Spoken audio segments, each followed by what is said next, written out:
Avant d'être showrunner pour la meilleure série du monde, Chris Chibnall était juste scénariste pour la meilleure série du monde. Et avant d'être scénariste pour la meilleure série du monde, Chris Chibnall était juste fan de la meilleure série du monde. Oui, Chris Chibnall pouvait se targuer bien avant la naissance de la plupart d'entre nous d'être un fan de Doctor Who qui connaissait tout sur le bout des doigts. Et Chris Chibnall pouvait également se targuer longtemps avant la saison 11 d'être un hater, le genre qui aurait allègrement descendu la saison 11 justement si elle avait été produite dans sa jeunesse. Et je peux le prouver, ce que je vais faire tout de suite. Lorsqu'il avait 16 ans, le petit Chris a participé à une émission de la BBC appelée Open Air. C'était une émission quotidienne qui traitait d'actualité et aussi des émissions qui passaient sur les différentes chaînes de télévision britanniques. En gros, c'était touche pas à mon poste avant l'heure.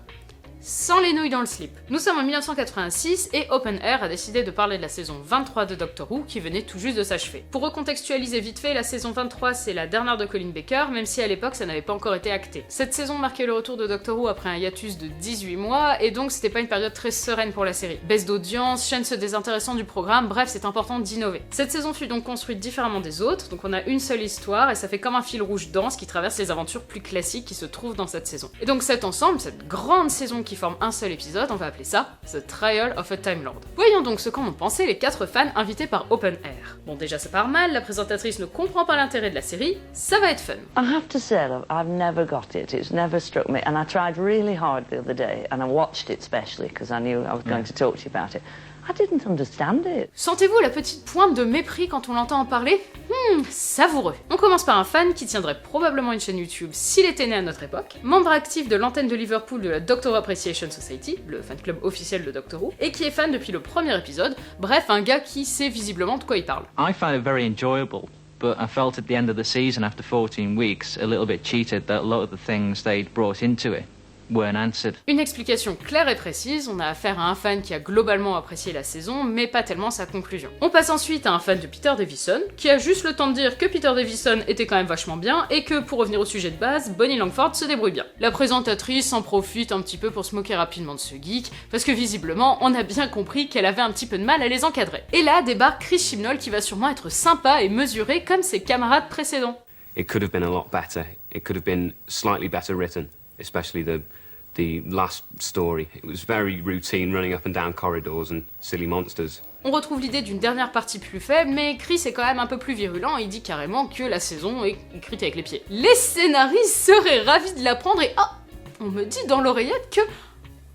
Merveilleux! Ils sont parmi nous, comme ça tombe bien! Well, we have the very people who wrote most of the last series in our London studio, Pip and Jane Baker.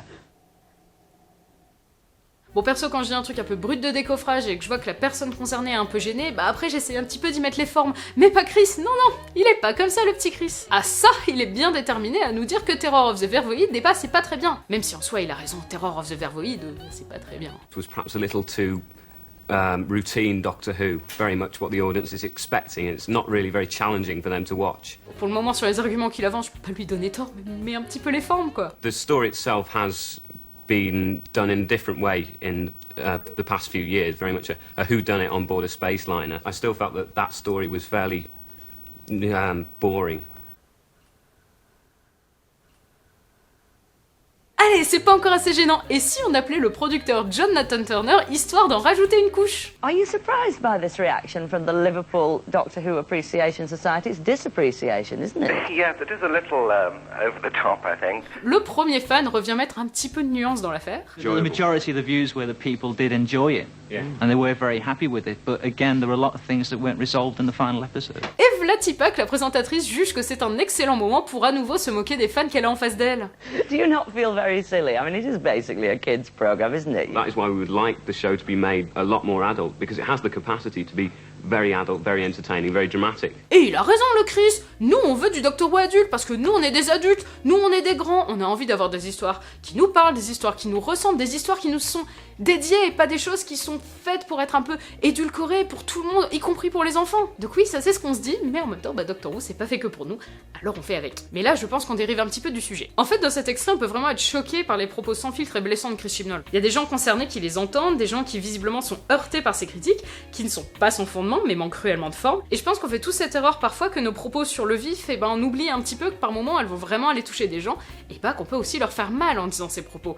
Et en fait ça vaut pas que pour Doctor Who, et ça vaut absolument pour tout le monde. Et c'est assez intéressant aussi de voir le recul que Chris Chibnall a pris sur cette émission depuis. Il en a parlé dans le Doctor Who Magazine 381, donc je vais vous résumer rapidement ce qu'il dit. En gros, bah, qu'il a grandi depuis et qu'il a compris que bah fallait pas parler comme ça aux gens et que c'était pas forcément très agréable. Et donc une émission comme ça de 1986, un extrait quand même vachement court, et bah il en était toujours gêné en 2007 quand même. On a affaire à un jeune homme de 16 ans qui n'avait jamais participé à ce genre de débat auparavant et qui n'avait juste pas la moindre idée de la portée de ses mots. Et du coup de lire cet extrait de l'interview du Doctor Who Magazine, bah moi-même ça m'a fait un peu relativiser ce que j'avais vu dans cette interview et qui m'avait choqué de sa part. Et de même ça m'a aussi permis de relativiser certaines choses que j'avais pu dire par moments. Je sais que dans les vidéos, je mets pas forcément de filtre et ça peut gêner certaines personnes, je sais parfois. En fait on fait souvent des critiques négatives du genre bah, ça c'était naze sans vraiment détailler pourquoi, et au final il y a des choses qui nous ont plu et celles-là on va pas les détailler. Et ça montre aussi à quel point on peut faire évoluer notre manière d'appréhender et de parler d'une œuvre, et aussi à quel point on peut parfois s'investir assez stupidement dans des croisades alors que quelque chose qu'on aime fait quelque chose qui nous déplaît. Donc au final c'est assez sain comme exercice, c'est s'entraîner au recul en fait. Sur ce, laissons le mot de la fin à la présentatrice d'Open Air.